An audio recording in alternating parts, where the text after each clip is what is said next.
Bonjour tout le monde et bienvenue dans ce nouvel épisode de Station e-commerce. Aujourd'hui, je suis en compagnie de mon cher Amine. Salut tout le monde.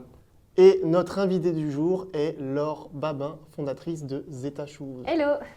Comment vas-tu, Laure? Super, Très merci bien. pour l'invitation. Avec plaisir, écoute, nous on est super contents de t'avoir ici. Je sais que c'est grâce à Amine d'ailleurs. Moi, je suis un grand fan de Zeta. J'avais suivi un peu l'aventure, donc après, nous, on te connaît très bien. Du coup, Laure, si tu peux nous dire qui es-tu, un peu ton parcours, expliquer cette formidable ascension que tu as eue et l'idée, etc. Je m'appelle Laure, donc j'ai 25 ans, bordelaise depuis peu. À l'origine, je viens d'Angers. Je suis arrivée pour les études par hasard, parce que j'adorais la ville. Et j'ai créé Zeta, en fait, il y a 3 ans, enfin 2 ans, et ça fait 3 ans que je travaille sur le projet, pendant que j'étais en année de master en management à l'IE. Ok. Je me suis rendu compte qu'il y avait un tas de baskets éco-responsables sur le marché qui utilisaient des matériaux bio, des matériaux naturels, mais en fait, aucune n'était 100% recyclée. Ouais. Et donc je me suis dit, il y a un besoin sur le marché, pourquoi est-ce qu'on ne créerait pas une paire de chaussures uniquement à partir de matières revalorisées, à partir de déchets? Et donc l'idée est venue comme ça. J'ai structuré un peu mon idée et puis de fil en aiguille, le projet s'est monté. D'accord, génial. Mais du coup, Zeta, je crois que c'est une lettre. Pourquoi Zeta Zeta, c'est un dérivé de la fonction 0 en mathématiques. D'accord, Et ok. du coup, ça correspond à 0 déchet. Ok, bien trouvé, génial. Et du coup, alors, pour résumer, en fait, c'est ça, c'est Zeta, c'est une marque de chaussures faite à partir de produits recyclés. Exactement. Ouais. Des baskets qui sont recyclées, véganes et recyclables, Ok. parce qu'on les récupère aussi à la fin du cycle lorsqu'elles sont trop usées pour les recycler. D'accord. Mixte, hommes et femmes. Ouais, unisex, exactement. Ok. Est-ce que tu fais des tailles enfants aussi peut-être? Pas encore. Pas encore. C'est un projet. Très bien. Ah, cool. Et au niveau des matières, alors sans faire de spoil bien sûr, mais tu utilises quoi comme matière recyclée justement? Parce que c'est assez vaste comme terme, il y a quoi concrètement dedans? La première collection qu'on a lancée était faite à partir de marc de raisin. C'est aussi pour ça qu'on s'est fait connaître à Bordeaux. Ok. À partir de cuir de raisin, en fait, c'est le marc qui est issu des vendanges, tout ce qui est peau, pépins, résidus, qui va être récupéré, qui va être broyé et intégré à de l'huile et à d'autres matières pour en faire du faux cuir. Donc ça constitue l'extérieur de la chaussure. Et on a aussi du caoutchouc recyclé pour la semelle, du liège recyclé pour la semelle intérieure et du plastique repêché en Méditerranée pour les lacets et la doublure. D'accord. Ok, super. Pour ceux qui ne savent pas ce que c'est le marc de raisin, qui ne sont pas sur Bordeaux, les Bordelais connaissent parce qu'après les vendanges, on voit des semis de ce qui reste des résidus de grappes, exactement. etc. Donc souvent, beaucoup de Bordelais se demandent qu'est-ce que ça devient, où ça Exactement. va, parce que c'est vraiment des camions entiers qui Ouais. passent. Donc, On les voit parfois même dans les champs des viticulteurs. Ouais. Il y a des tonnes et des tonnes Ouais. de marc de raisin qui sont laissés de côté. Alors soit les agriculteurs ils le réutilisent comme un engrais, Mhm. soit c'est envoyé à destination des distilleries. Et maintenant on en fait aussi des chaussures. D'accord. Ouais, et justement d'ailleurs, tant qu'on parle un peu de l'ADN, de la genèse de Zeta, à quel moment tu t'es dit, bah tiens, je vais utiliser du marc de raisin pour faire un cuir naturel en gros pour des chaussures? Pourquoi cette matière Ouais. spécifiquement? Le projet au début, c'était vraiment, la proposition de valeur, c'était de se dire, on va utiliser uniquement des déchets. Donc j'ai fait mon sourcing de matières premières, j'ai à peu près trouvé toutes les matières qui allaient composer la chaussure. Ok.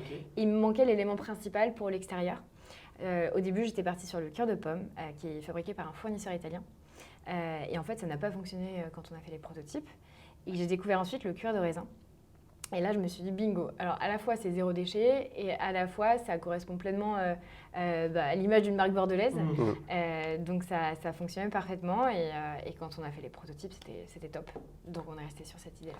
Bah, j'ai fait une petite recherche en essayant de comprendre un peu comment fonctionnait le cuir et on me disait que la pomme c'était quand même un bon retour, qu'il fallait mixer du coup plusieurs choses. Donc finalement chacun a sa propre petite chimie. Ouais, c'est Et ça, du coup exactement. Zeta a trouvé la bonne chimie entre le raisin et d'autres matériaux recyclables. Ouais, exactement. En fait, c'est plus ou moins toujours la même recette. Il y a le composant organique, donc le raisin ou la pomme, et après il y a de l'huile, et il y a du PU. Le PU, D'accord. c'est du plastique. Il y a Ok. une partie de plastique forcément pour solidifier la matière, qui est assez minime par rapport aux autres composants. Et donc voilà. Parce qu'après tu as plusieurs couleurs, comment tu arrives à obtenir ce... C'est des teintures naturelles qui sont Natu- ajoutées dans la pâte pendant la fabrication. Ok, cool. Et donc direct en fait, donc toi tu as eu ton master avant de lancer Zeta ou tu as lancé Zeta pendant la... Ouais. Je suis rentrée en master et c'est à ce moment-là que l'idée a germé. Et donc, j'ai rejoint l'incubateur étudiant de l'école. Et donc, j'ai travaillé sur le projet en parallèle des études. Et en fait, en janvier, j'avais ce fameux stage de fin d'études à faire et j'ai demandé à le réaliser sur Zeta pour avoir vraiment 6 mois à temps plein, alors que tout le monde partait à Paris faire ses stages dans des grosses boîtes. Et je me suis dit, bah non, en fait, c'est maintenant ou jamais parce que là, j'aurais vraiment tout le temps nécessaire pour travailler sur le projet. Et j'ai bien fait. Je suis restée toute seule à Bordeaux, mais j'ai bien fait. Parce qu'en fait, ça m'a permis vraiment de le développer à fond. Ensuite, en mars, le Covid est arrivé. Donc, je suis rentrée chez mes parents à la campagne. Donc, j'ai continué à travailler à distance. Et puis, en septembre 2020, c'était lancé. Donc, il a fallu environ un an.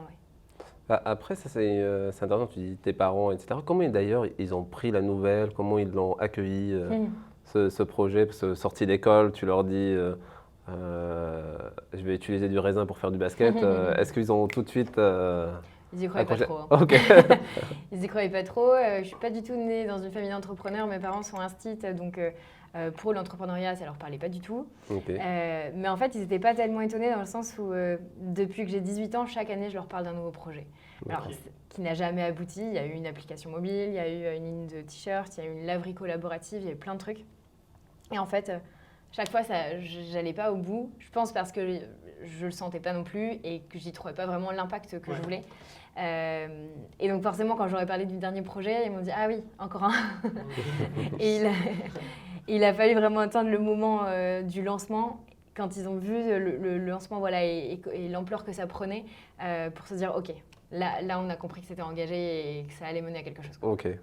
Bah, maintenant, quand tu leur en parles, ils disent « Mais si, je croyais à ce projet à 100%. » Exactement. Je savais que c'était le Génial, bah, du coup, ça part sur la question où quand ça a pris, tu dis, quand ils ont vu que ça a pris, qu'est-ce qui a fait que ça a pris?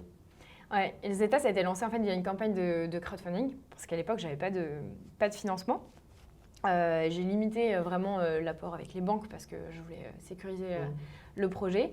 Donc j'ai fait une campagne de crowd et j'avais besoin en fait de visibilité, et c'est ce qu'apporte une campagne de crowdfunding, et d'une avance en trésorerie pour financer la production. Et du coup, on a lancé ça en septembre 2020 et dès le premier jour, il y avait 500 paires qui avaient été précommandées. C'était assez incroyable, alors que 500 paires sur mon business plan, c'était le palier maximal que je m'étais fixé. Et donc en un mois, on a atteint 2700 paires prévendues. En sachant que ton objectif de base, c'était 100 précommandes. C'était 100, exactement. Explosé. Explosé.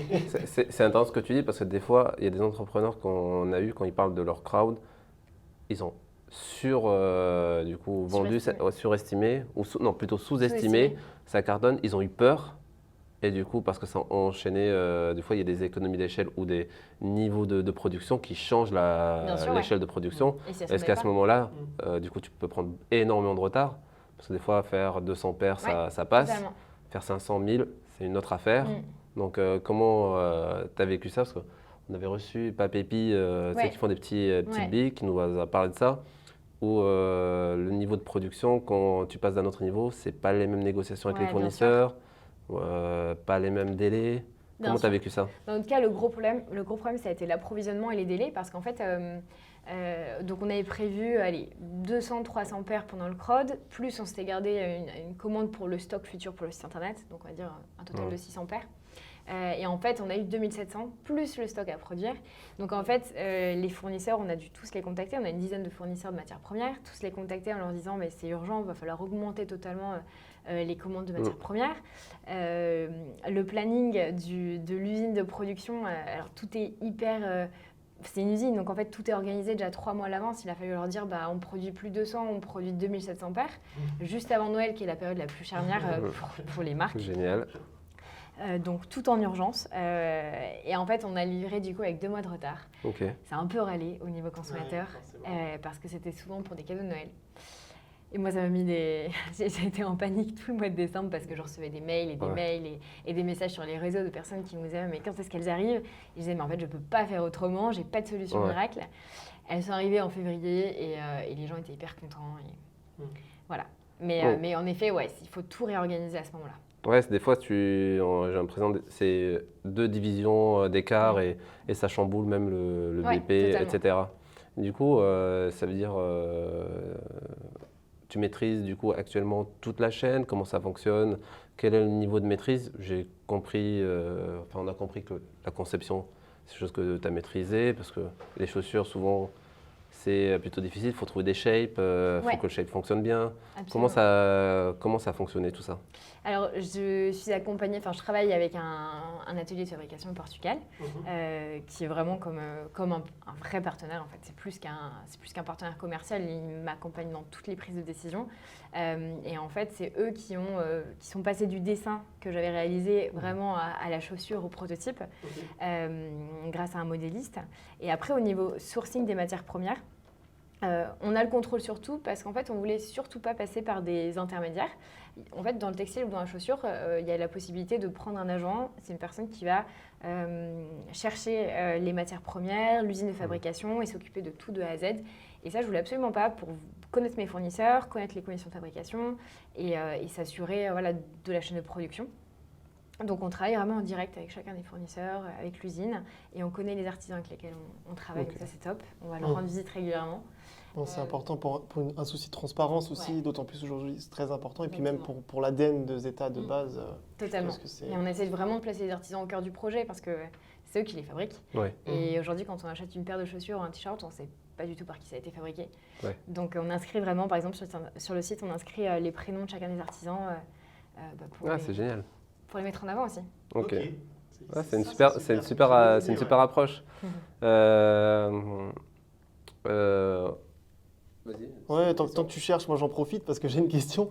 Du coup, le crowdfunding, donc on rembobine un petit peu, là, gros succès.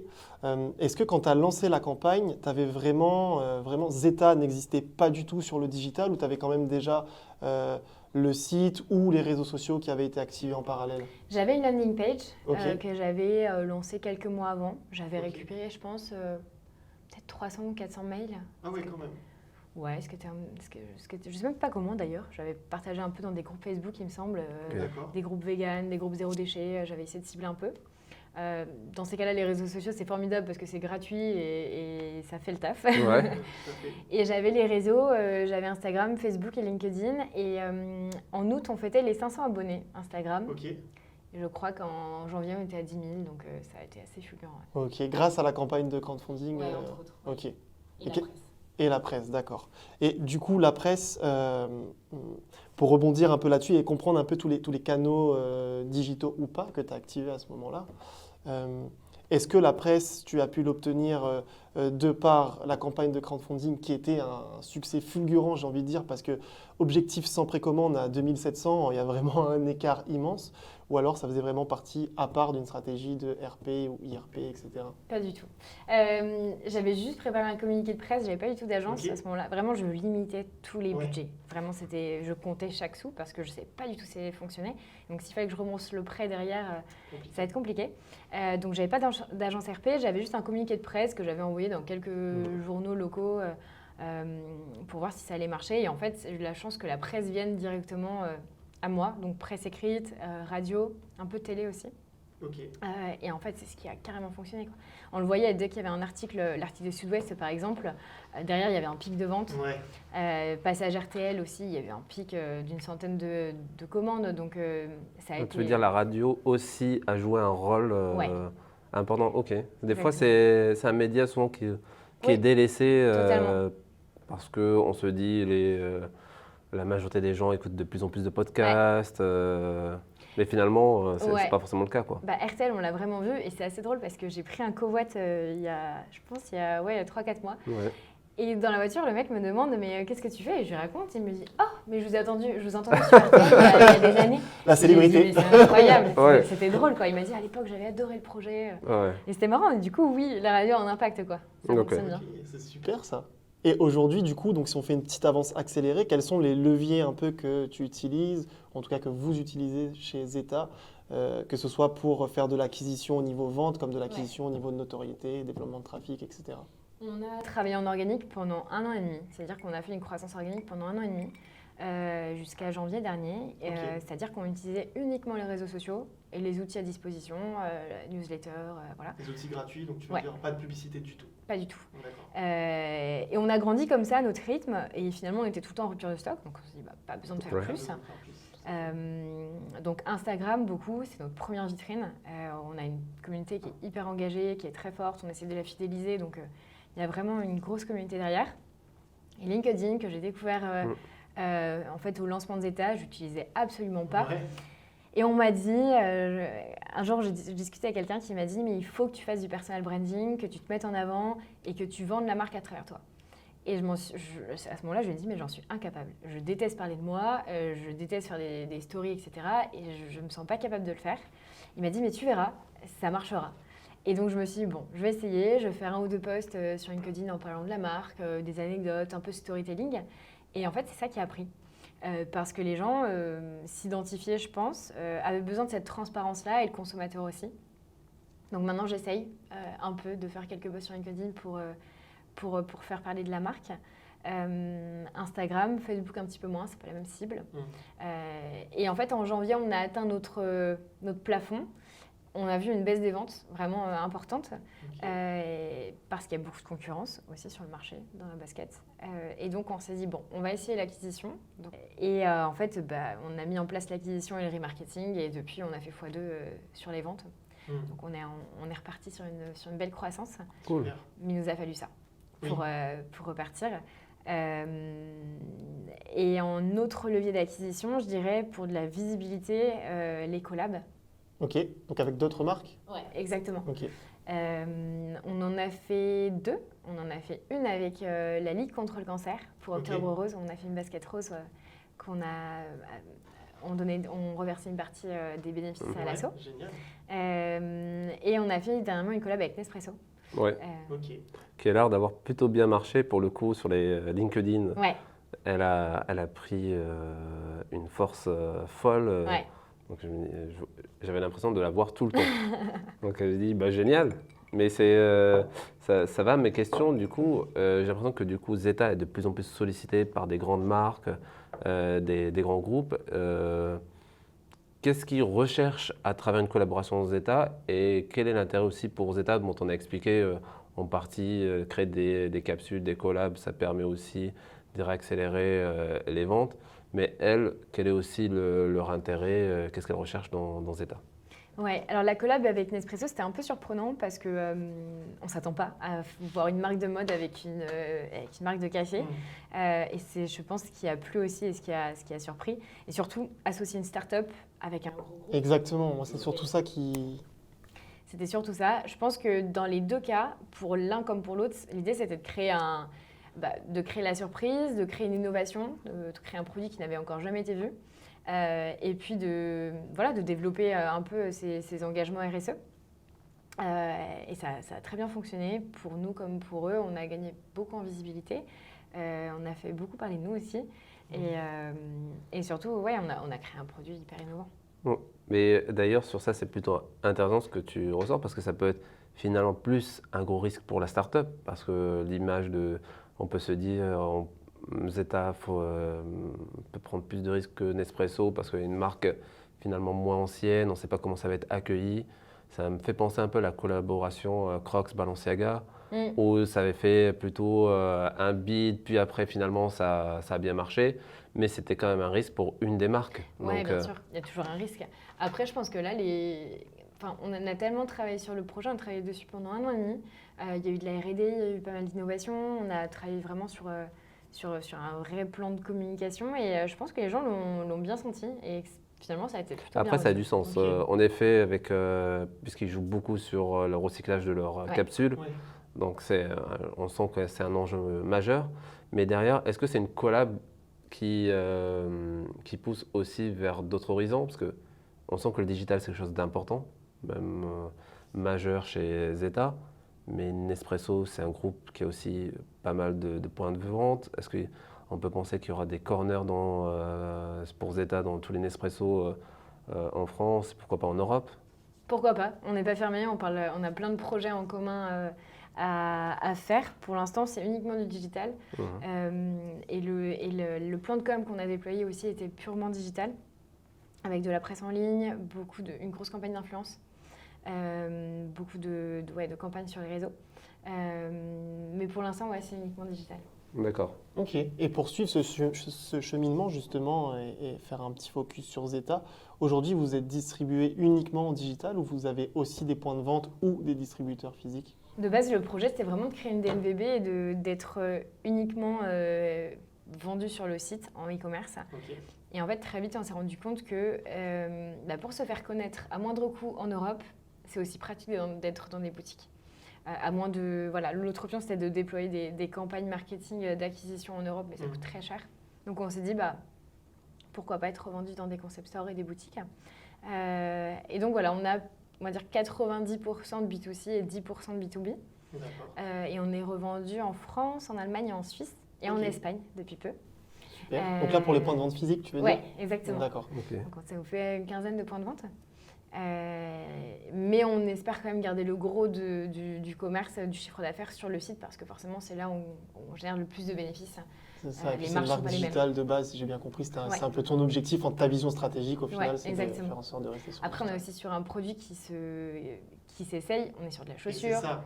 Les gens ont besoin de connaître leur pointure et de voir comment est-ce que ça chausse. Et on est sur un produit innovant. Le cuir de raisin, souvent, on nous disait mais à quoi ça ressemble? Est-ce qu'il y a une odeur? C'est quoi l'aspect? Ils ont besoin de le toucher et de le prendre. Moi, j'en porte là aujourd'hui, donc tu vois, pour la peine. Mais franchement, j'étais assez bluffé. Et pareil, moi, j'avais besoin, parce que c'est là où on s'était rencontrés, j'avais besoin de voir le produit. Et c'était assez bluffant. Je connaissais un peu des marques, tu vois, tu disais des concurrents, je pensais plutôt à, je sais pas si on dit Vera, Veja. Déjà, oui. Ouais, et du coup, souvent les shapes sont pas forcément. On avait souvent les mêmes. Là, ils sont en train de renouveler leur gamme. On sent Totalement. qu'ils ont vraiment Ça tire accéléré. de plus, ouais. Donc, ils sont en train de renforcer ça et je pense que ça vient aussi d'une demande pour les personnes d'avoir des couleurs et des shapes différents. Ils sont un peu plus sur la partie, je pense, éco-responsable pour travailler avec, je pense, l'EVA, des choses comme ça, parce qu'ils investissent un peu en Amazonie, tout ça. C'est ça, Donc, ils ont une approche un peu différente. Mais j'ai l'impression que sur ton domaine recyclable, je ne vois pas forcément beaucoup d'acteurs. Je vois surtout des gros acteurs qui s'y mettent, par exemple avec Adidas, ou Nike qui essaie de faire des collections sur ça. Comment tu vois ça? Est-ce que à l'avenir, est-ce que Zeta va devenir un acteur qui va travailler avec Adidas ou avec Nike, un peu ce qu'avait fait Pata avec certaines collabs avec, on va dire, des chaussures Nike ou des choses comme ça, quoi. Avec Nike et Adidas, jamais. Donc, on se le dise, leur modèle, c'est du pur greenwashing. Il n'y a pas à se poser de questions. Après, avec d'autres, oui, carrément. Avec des designers, tu cites Pata, j'adore cette marque, Pata Para. Ouais, carrément. Après, il faut qu'on soit de la notoriété aussi. Là, Nespresso, ça a été un vrai coup de boost pour se faire connaître. Maintenant, il faut plus se faire connaître en tant que marque de mode, en fait. Et en tant que basket, vraiment sneakers et plus de la chaussure de ville. Et c'est pour ça qu'on va vraiment développer des modèles un peu plus affirmés, un peu plus masculins, un peu plus travaillés aussi. Pour essayer de toucher le plus de monde possible. C'est marrant ce que tu dis parce que tu vas vers le côté masculin, comme tu dis. Je fais un peu le miroir avec une marque qui s'appelle Bonne Gueule, je ne sais pas si tu connais, qui elle est un peu dans un positionnement où elle veut donner du sens aux vêtements, etc. Et qui va plutôt sur le côté féminin, actuellement, qui développe toute une gamme. Et pour eux, ils pensent que le marché prêt-à-porter et le sens autour du produit qui dure est de plus en plus féminin que masculin. Et j'ai l'impression que pour toi, les hommes ont une notion de plus en plus responsable autour de la basket, ce qui est moins chez les femmes. Ouais, alors je ne sais pas s'ils ont moins cette prise de conscience-là. Après, nous, on a une communauté davantage féminine, et encore que maintenant, ça tend à s'équilibrer, mais peut-être parce que aussi, j'incarne la marque et je suis une femme. Peut-être que c'est peut-être ça aussi. Et du coup, on est délaissés, c'est ça. Mais en effet, je ne sais pas, il serait intéressant de savoir si les hommes sont plus concernés par l'environnement que les femmes ou pas. Peut-être que les femmes se renseignent plus, elles sont plus, elles lisent plus, je sais pas, j'en sais rien. Mais oui, nous on essaye davantage de toucher les hommes et je pense que ça passe aussi par une communication qui est un peu moins différenciée et un peu plus neutre et des modèles surtout plus masculins, des chaussures plus masculines. Ouais, même moi je suis plutôt étonné parce que ça dure quoi. Donc Tu les as depuis décembre. ouais, toi. depuis décembre, C'est tu ça, vois, c'est voilà, le tu vois, marché de Noël. elle bouge pas trop quoi. Donc T'en prends bien soin. je suis plutôt étonné et surtout même la semelle, je m'attendais finalement à que le cuir soit plutôt bon parce qu'au toucher vraiment hyper agréable, mais que la semelle, tu vois, j'ai déjà eu pas mal de chaussures d'autres marques, etc. Et la semelle qui, tu vois, qui va devenir plutôt, qui va s'étioler au fil du Ouais. temps et tout. Et là, c'est plutôt bien. Donc, soit c'est moi qui marche pas assez, mais, Non, et puis le euh, confort aussi, ouais. parce que c'est ce que nous disent les gens en premier.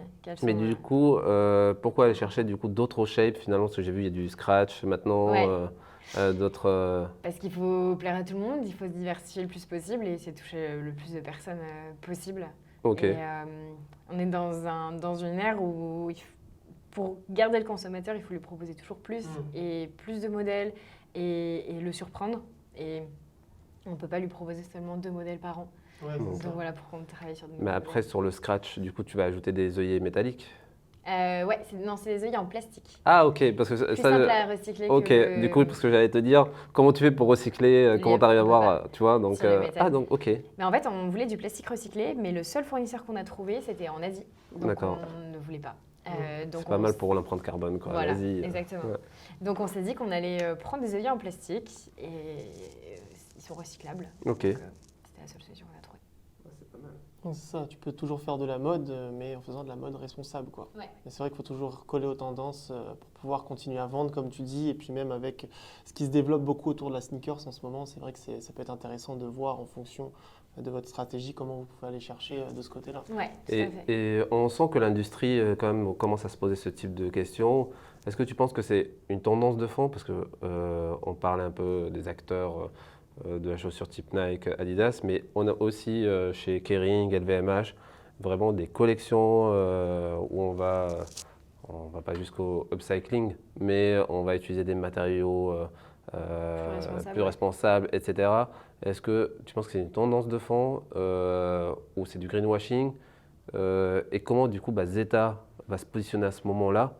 Parce que tu as une grosse valeur ajoutée, mais du coup si le marché essaie de s'aligner avec toi, du coup comment Zeta va se distinguer encore plus, quoi? En fait, le problème de ces marques-là, c'est très bien, hein, j'ai rien contre ça, il vaut mieux voilà, développer ce genre d'initiative plutôt que de rien faire. Le problème, c'est que ce sont des marques qui sont parties, qui ont créé leur business model en ne prenant en compte aucun enjeu environnementaux et sociaux. Et du coup, maintenant, elles commencent à s'y intéresser. Donc on sent que ça ne fait pas vraiment partie de leurs valeurs, quoi. C'est plus un intérêt financier que vraiment des valeurs qui leur sont propres et qu'elles ont envie de mettre en avant. C'est plus à ce niveau-là que ça me gêne et c'est plus à ce niveau-là que je trouve que c'est du greenwashing pour moi. Et comment on se distingue? Mais je pense que déjà la différence, c'est que nous, ce sont des valeurs qui ont été construites, qui sont ancrées en fait, dans la marque et on s'est appuyé là-dessus pour tout notre développement. Et la transparence, ça en fait partie. Et je pense que le consommateur, ça, l'a bien saisi.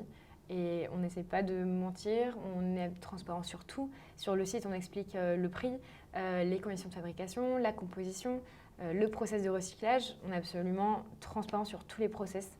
Et après, c'est au consommateur de faire son choix. Et par exemple, sur les réseaux sociaux, c'est quoi les thèmes que tu mets en avant? Par exemple, tu parlais du site, mais est-ce que du coup, tu mets les mêmes thèmes en termes de communication sur les réseaux ou alors la communauté cherche autre chose sur les réseaux sociaux, par exemple? Sur les réseaux sociaux, ça passe beaucoup par l'image. Il n'y a pas de texte. Ouais.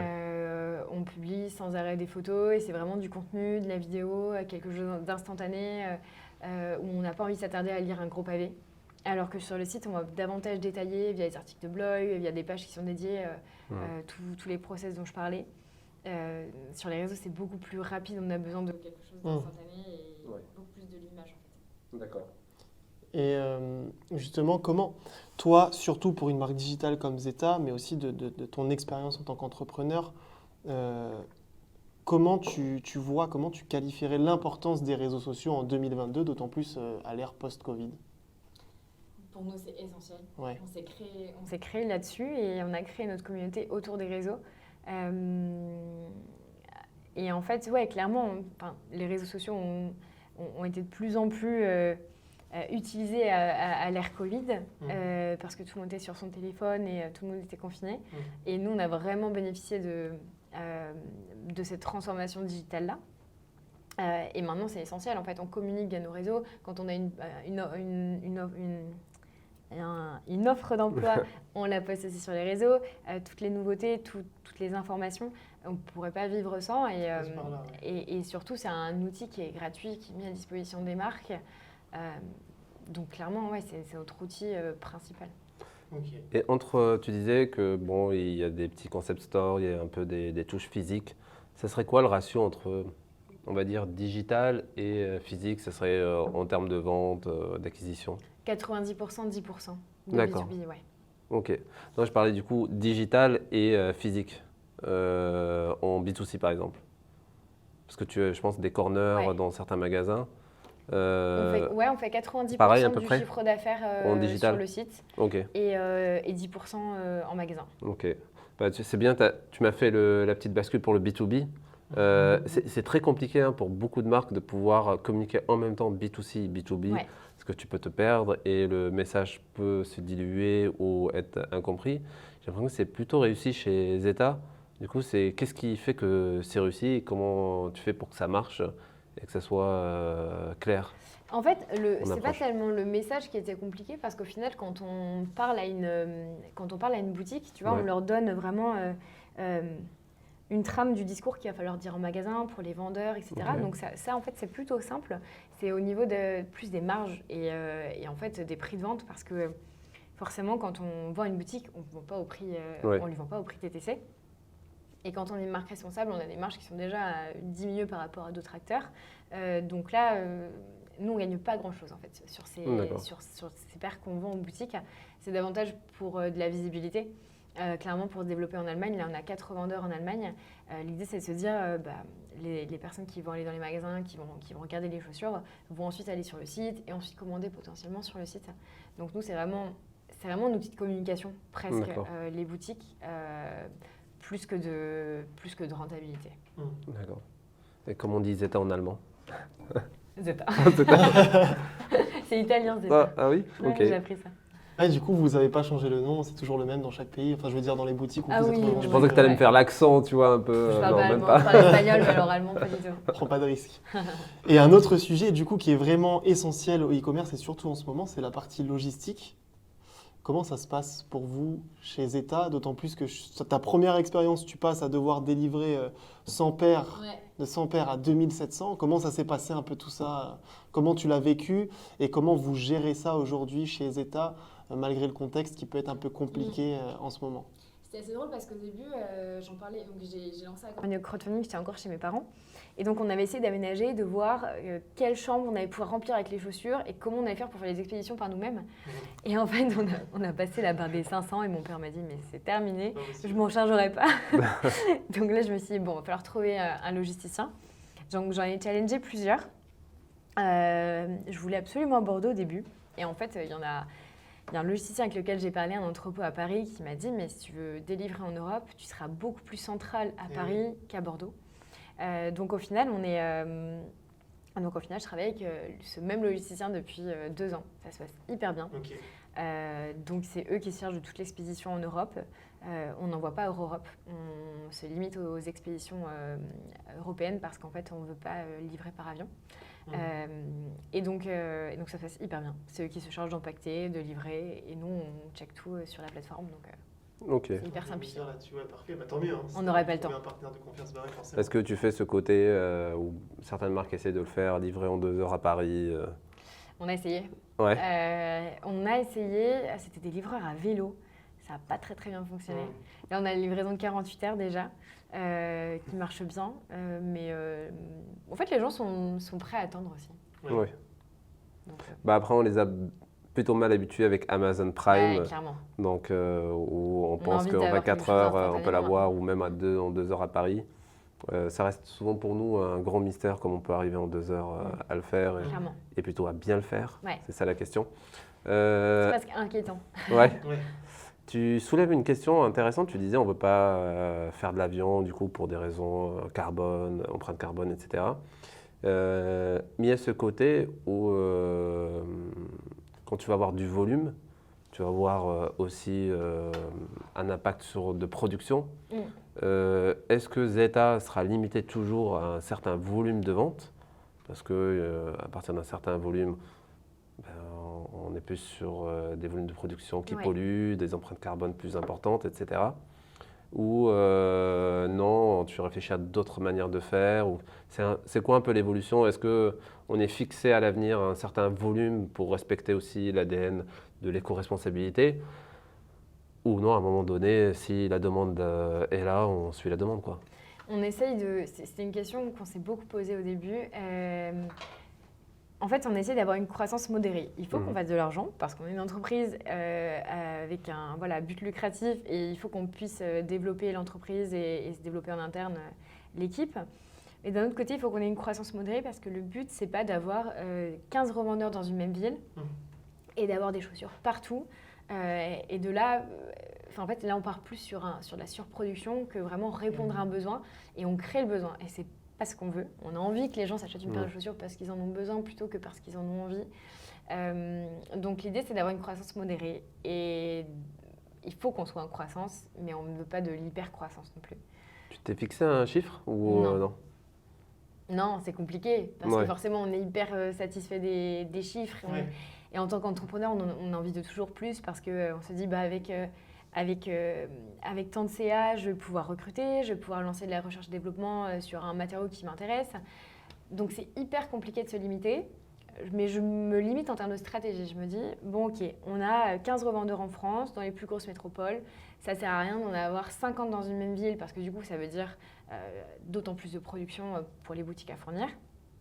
Donc on essaie vraiment d'avoir du bon sens et d'être cohérent et de se dire est-ce que c'est logique, est-ce qu'on ne nuit pas trop d'un point de vue environnemental et social. Ok. Et du coup, partant de ce que tu es en train de nous dire, j'ai envie de dire, tu me tends un peu la perche pour la question que j'allais poser. Quels sont les objectifs de Zeta pour ce second semestre 2022 et pour l'année 2023? Ah, les KPI. Voilà. Les objectifs. On a plein de nouveaux modèles de prévus. On a des projets de recherche et développement de prévus. On a des belles collabs qui arrivent. On a des nouveaux partenaires, des nouveaux revendeurs. On a l'équipe qui s'agrandit aussi. Ça, c'est pour 2022. Et 2023, à peu près la même chose. Très bien. Il y a plein de choses qui restent encore en suspens. On est en pleine croissance, donc on recrute toujours plus. On a de plus en plus de revendeurs physiques. Donc pour l'instant, T'as combien de revendeurs physiques actuellement, par exemple? Là, on est à 15 et on espère une trentaine d'ici la fin de l'année. Donc doubler d'ici la fin de l'année. Exactement. Et pareil, on va dire, les ventes journalières, ça peut osciller entre quoi et quoi chez Zeta. Je pense qu'à Noël, c'est des pics de malades. Ouais, à Noël, on fait x3. D'accord. Ce qui n'est pas énorme, il y a des acteurs qui font beaucoup plus que ça. Aussi parce qu'on avait pas mal... C'était notre premier Noël l'année dernière. Et on n'avait pas beaucoup de stock. On avait très très mal géré avec l'usine. On a eu beaucoup de demandes et du coup, on n'avait pas suffisamment de stock. Donc on a fait x3, ce qui était déjà très bien. Au niveau des commandes, ça dépend vraiment des mois. Mais là, à la fin de l'année, on finira à 15 000 paires de chaussures vendues à peu près. Donc c'est quand même un beau chiffre. C'est super honorable, c'est génial. Ouais. Et avec une croissance, cette année, en 2022, on fait plus 120% de croissance. Pour le coup, pour une start-up, c'est une belle croissance et raisonnée. Surtout en deuxième année. C'est top. L'objectif, c'est que ça perdure. C'est ça qui est le plus compliqué. Du coup, tu arrives sur ta troisième année finalement, ou tu es bientôt à la fin de la troisième année? Fin de la deuxième année, là. Donc troisième année, souvent on dit c'est l'année la plus importante. Si on survit au cap des 3 ans, normalement, ça devrait aller. Ça devrait aller, voilà, exactement. J'ai connu ça aussi, donc c'est des moments un peu charnières où on fait des choix souvent stratégiques, d'embauche, etc. Donc ça, c'est plutôt cool. Ça veut dire que tu as une équipe qui est plutôt qui s'est agrandie. Ouais, on va être bientôt 6. D'accord, génial. C'est top. Et actuellement, seul maître à bord ou tu as des business angels? Comment c'est Unique passé? associé, ouais. Ok. Et on est en autofinancement depuis le début. On n'a pas d'associé. C'est bien. C'est-à-dire que tu es d'accord facilement avec toi-même. Exactement. Donc ça C'est va pas plus vite. compliqué, au Voilà. C'est un, lu- Ça c'est un le luxe, décisionnaire. ouais, c'est un luxe. Ouais, totalement. Alors après, ça a ses inconvénients aussi, hein. Il y a Forcément. plein de moments où... surtout au début, parce que maintenant, on a une belle équipe et on prend des décisions de façon collective. Mais au début, c'était hyper compliqué. Parce que j'avais un manque dans plein de compétences. Et je ne savais pas trop vers qui me tourner. Il y avait des décisions qui étaient capitales à prendre et je ne savais pas vraiment comment faire. Et maintenant, heureusement, on a l'équipe qui s'est agrandie. Camille, qui est notre DG, en fait, elle participe à toutes les prises de décision. Et finalement, ouais, quand on a une équipe, on se sent plus tout seul. Là, tu nous disais en off tout à l'heure que vous êtes à Bordeaux, c'est ça? Ouais, exactement. Est-ce que dans tes plans, tu as prévu peut-être de te rapprocher des ateliers à l'avenir, par exemple au Portugal ou... Peut-être un jour, ouais, j'adorais. J'adore le Portugal. C'est devenu mon pays. Il y avait l'Espagne avant, maintenant c'est le Portugal. C'est J'adore génial, ce le pays. Portugal. Ouais, c'est incroyable. Les gens sont d'une gentillesse. Comme j'ai rarement vu. Niveau pro, ils travaillent super bien. Vraiment, moi, c'est comme ma seconde maison. Donc j'adorerais, ouais, à titre perso, y aller. Pour l'instant, bon, les équipes sont ici. Ouais. On a tout ici. Et en France, il y a beaucoup à faire. Donc peut-être plus tard, je volerai d'autres horizons. Et on a l'impression qu'il y a un super. Je crois que Veja a pas mal d'usines, je crois, au Portugal ou d'ateliers au Portugal. Au Brésil? Ok. Et on voit beaucoup de marques de prêt-à-porter qui ont souvent du mal à trouver les bons ateliers en France, et souvent parce que j'ai l'impression que c'est un savoir-faire qui se perd. Alors qu'au Portugal, finalement, ça n'a pas lâché, quoi. Et ça tient, et c'est plutôt de bonne facture, quoi. En fait, le problème, c'est qu'en France, il y a une désindustrialisation. Ouais. Toutes les usines ont fermé. Textile dans le nord et l'usine de chaussures dans l'ouest de la France ont fermé. Et en fait, il faut se rapprocher du Portugal ou de l'Espagne pour retrouver ce savoir-faire-là. Et notamment au Portugal, en fait, tu as des usines de chaussures, des usines de vêtements, et tu as surtout tout plein de fournisseurs de matières premières, ce qui fait qu'en fait, tu peux avoir à la fois l'usine de fabrication et les fournisseurs qui gravitent autour, et donc tu concentres tout au même endroit. Donc ça, c'est quand même formidable pour diminuer les transports. Et maintenant, tout le monde s'oriente vers le Portugal, quoi. Ouais, on voit pas mal de marques qui fonctionnent bien, qui ont fait le test en France, mais dès qu'elles ont besoin de volume, elles veulent absolument rester en Europe, aller sur le Portugal. Exactement, ouais. Et pareil pour les céramistes, pas mal d'acteurs au Portugal qui travaillent très très bien, quoi. Exactement, il y en a beaucoup aussi. Une question un peu sur Zeta, tu disais que tu vas développer la gamme. On parlait un peu des bébés, des enfants potentiellement qui pourraient arriver. Qu'est-ce qui te fait dire qu'il faut aller vers ça ou ça C'est plus le marché qui va me faire dire il faut que j'aille dans cette direction-là. Là où il y a un besoin et ce dont les gens ont envie surtout. Typiquement, on va nous réclamer une basket running. On va recevoir 100 demandes. On va se dire ok, là les gens en ont envie, il faut aller dans cette direction-là. Pareil, les chaussures enfants, on en a beaucoup demandé. Là, on y travaille. J'ai reçu la première photo du proto aujourd'hui. C'est rigolo de voir le format. En tout petit. C'est trop mignon. Et en fait, c'est vraiment, on va là où les gens nous demandent d'aller, tout simplement. Et on ne crée pas de besoins inutiles. Et on ne va surtout pas créer un produit qui ne va plaire à personne et dont les gens n'ont pas besoin. C'est surtout ça, en fait. Ouais, et puis comme tu le disais, vous avez cette force d'avoir une communauté engagée. Donc, je suppose que vous pouvez jouer de ça pour un peu leur demander ce qu'ils aimeraient voir plus ou moins, les tendances, etc. Exactement. On fait des petits sondages sur les réseaux, notamment. Ok. C'est très intéressant. J'ai vu aussi que dans ton offre, j'ai envie de dire que tu te compliques encore les choses, c'est que tu as rajouté de la personnalisation. Ouais. Donc, tu as du B2C, B2B et de la personnalisation. Oui, exactement. En fait, c'est du B2B aussi, mais ce n'est pas les boutiques. C'est-à-dire que c'est pour les boîtes qui veulent personnaliser leurs chaussures. On a eu beaucoup de demandes d'entreprises qui voulaient en fait, des chaussures personnalisées pour leurs salariés à Noël. Et on s'est dit, mais en fait, il faut qu'on lance cette offre-là parce qu'on est quasiment les seuls à le maîtriser sur le marché de la chaussure responsable. Et en fait, on prend le modèle classique, on vient apposer le logo sur la languette ou sur le côté. Et c'est un cadeau qui s'offre à Noël aux salariés, en fait, à la fin de l'année. Il faut avoir beaucoup de salariés pour que la personnalisation soit... que tu puisses faire une bonne personnalisation, une bonne ligne. Ouais, c'est à partir de 15 paires. D'accord, ok. Mais on a eu, à Noël dernier, on a eu une commande de 2000 paires pour une boîte dans l'IT. Enfin, pour nous, c'était génial, 2000 paires. C'était génial. C'est pour ça qu'on a passé un beau Noël aussi. Mais non, c'est top. Et en fait, les grosses boîtes ne sont pas capables de le faire, les marques de chaussures responsables, parce qu'elles sont trop grosses. Et nous, on est encore assez petits finalement, et parce que c'est du sur-mesure. Oui. Donc on est encore en mesure de le faire. Ok, très bien. Il me semble qu'on a fait le tour des questions, si je ne dis pas de bêtises. Est-ce que toi, il t'en reste? Ouais, sur un peu la partie digitale, souvent certaines marques ont décidé, par exemple, d'arrêter d'acheter de la publicité sur les réseaux sociaux. Je ne sais pas si tu as suivi ça. C'est quoi un peu ton avis sur la question? Est-ce qu'on pense aussi à l'impact des réseaux sociaux, etc., aussi dans ce côté marketing de la chose? Ou finalement, il faut être là où les personnes, notre communauté se trouvent, quoi. J'étais la première à dire qu'on ne ferait jamais de pub, Ouais. qu'on se développerait toujours en organique. Et j'admire les marques qui le font, hein. J'en connais beaucoup qui le font et qui ne souhaitent pas supporter Facebook.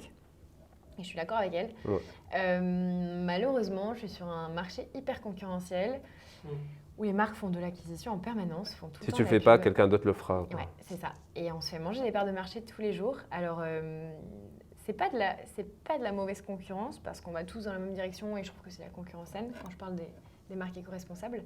Mais malheureusement, il faut aussi que nous, on puisse se déployer et qu'on puisse grandir. Et en fait, la chute des ventes en janvier dont je vous parlais, ça a été un peu une alerte, quoi. Ouais.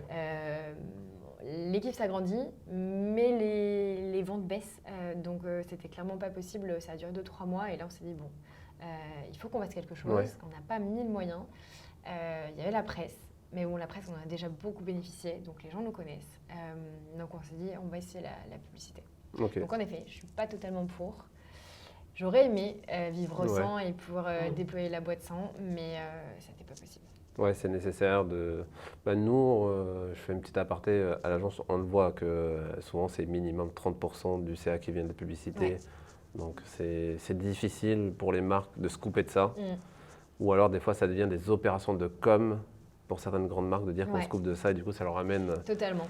Et je pense à la marque Lush, je ne sais pas si vous connaissez cette boutique de cosmétiques naturels qui s'est retirée des réseaux. Alors, pas de la pub, mais des réseaux sociaux. Parce qu'elle considérait que ça nuisait, en fait, ça n'apportait rien à la marque. Et du coup, ça a fait un énorme buzz. Et finalement, ça leur a bénéficié, quoi. Oui, c'est ça. Mais il faut avoir suffisamment de notoriété, comme disait Amine, pour se permettre de faire ça. Exactement, ouais. De notre vision, c'est plus intéressant d'avoir des marques comme Zeta qui occupent l'espace publicitaire, on va dire, que des marques ou des groupes qui font du greenwashing, quoi. Totalement. Et ça serait finalement ma dernière question. Tu disais, jamais j'aurais fait ça, faire de la pub, etc. Est-ce qu'il y a des choses avec Zeta où tu t'es dit, je ne ferais pas ça, où tu es allé à contre-courant, où tu été de manière... T'es parti de manière contre-intuitive à ce que tu pensais, ou ton équipe t'a fait des changements? Des choses que je regrette faire, par exemple? Non, que finalement tu pensais ne jamais faire, ou des choses que tu n'aurais pas voulu faire et finalement que tu le fais, tu as un avis différent, tu vois. Des fois ça arrive qu'on ait notre vision de sa boîte, de sa marque. On veut prendre une direction et quelquefois on prend une direction différente, où on fait des choix d'activation différents à ce qu'on aurait pensé. En dehors de la publicité, tu veux dire? Ouais, en dehors de la publicité. Ouais, il faut que je cherche.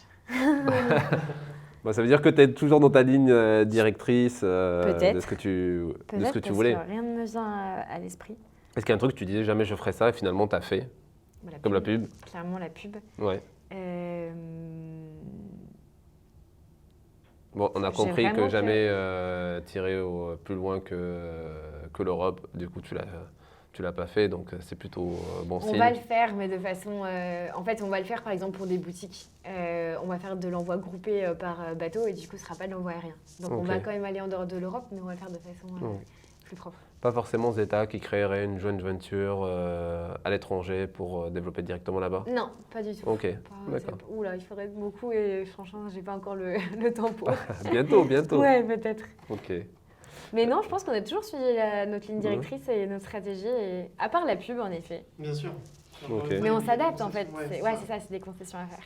Et intéressant, parce que tu dis souvent nous, c'est-à-dire que l'équipe est importante pour toi, donc C'est marrant, c'est souvent on voit les entrepreneurs qui ont une marque vraiment forte et tout, souvent ils disent nous. C'est dur de dire je, hein, déjà. Ouais. C'est très très dur de dire je quand on est tout seul. Et même quand j'étais toute seule au début, je disais nous. Bah, on l'a tous fait, ça donne Ouais. l'impression que Qu'on t'es est pas tout beaucoup. seul derrière. Il y a ça. Ouais, on va vous faire ça, vous inquiétez pas. Allez, c'est parti. Clairement, il y a ça. Mais au début, je disais aussi nous parce que derrière, il y avait les 25 artisans au Portugal Ouais. qui font clairement partie du projet. Quoi. C'est pas du tout deux entités à part. Donc ouais, il y a l'équipe et il y a les artisans au Portugal. Ok. Après, je pense qu'il y avait une partie conseils qu'on demande, quels seraient un peu les conseils que tu donnerais aux jeunes hommes, aux jeunes filles qui se lancent, sortis d'études. Souvent, beaucoup d'étudiants, jeunes des cours, etc., souvent sont perdus à la sortie de l'école, ne savent pas quoi faire ou doutent beaucoup d'eux-mêmes. Et surtout post-Covid, Ouais. c'est beaucoup le cas. C'est quoi un peu les conseils pour ce type d'entrepreneur en herbe, etc. Bien penser à s'entourer. Quand on n'a pas toutes les compétences nécessaires, et ça arrive à chaque fois. Moi, j'avais des compétences en com, en commerce, en marketing, et en finance, je suis nulle. Je me suis entourée de mes potes, de mes proches, et en fait, c'est la clé pour se développer. C'est la seule solution. Bien s'entourer, bien s'organiser et anticiper vraiment chaque étape du projet. Il y a des fois où j'étais un peu à l'arrache quand même, avant le lancement. C'est vraiment l'expression. Parce que manque de temps, des fois on n'a plus envie, on a moins envie. Et en fait, on se rend compte qu'on aurait dû plutôt anticiper. Typiquement le planning de com, le planning RP, tout ce genre de choses. Donc bien s'organiser, être hyper pro sur chacune des étapes. Et ne pas hésiter à en parler, je pense. Parler du projet, parler de l'idée en fait.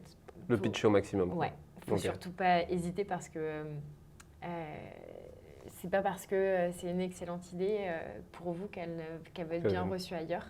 Il ne faut surtout pas avoir peur qu'on se fasse piquer l'idée, c'est jamais le cas. Ouais. Ça arrive souvent. Ouais, ça arrive souvent cette peur-là. Et moi la première, hein. Je ne voulais pas en parler, mais c'est hyper important pour se confronter au marché et pour se confronter au regard des autres. Donc ça, il faut bien en parler et ne pas hésiter à se mettre en avant. Faire du personal branding, c'est difficile, mais maintenant, le consommateur a besoin de ça. Donc il ne faut pas hésiter à donner le plus de transparence possible. Ok. Parfait. Dernière chose, pour les curieux et les curieuses qui nous écoutent, où est-ce qu'on peut retrouver Zeta ?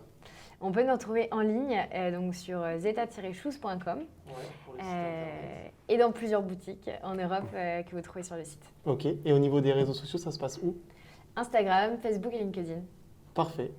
On a fait le tour. Merci Laure, en Merci tout cas, à vous pour cet échange hyper instructif et top. Et merci du coup Arnaud aussi. Ouais. Merci à toi Laure, encore une fois. Merci à toi Amine. Merci. Et puis à bientôt tout le monde pour un prochain épisode de Station e-commerce.